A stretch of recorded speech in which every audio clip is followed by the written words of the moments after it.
Qui est Wonder Man? Dans les comics Marvel, Wonder Man s'appelle Simon Williams, un homme industriel riche et autrefois influent qui finit malheureusement ruiné.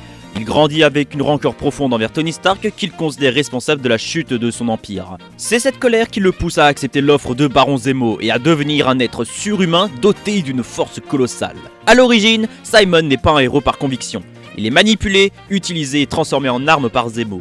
Mais c'est au contact des Avengers que quelque chose se produit. Il découvre la camaraderie, la responsabilité et surtout la possibilité de choisir qui il veut devenir. Sa transformation ultime le rend unique. Un corps fait d'énergie ionique presque indestructible, capable de rivaliser avec les plus grands héros Marvel et même de contrer la mort. Mais malgré cette puissance, Simon reste profondément humain. Et c'est là que Wonder Man se distingue. En dehors des combats, Simon tente de se construire une autre identité, et c'est celle d'acteur.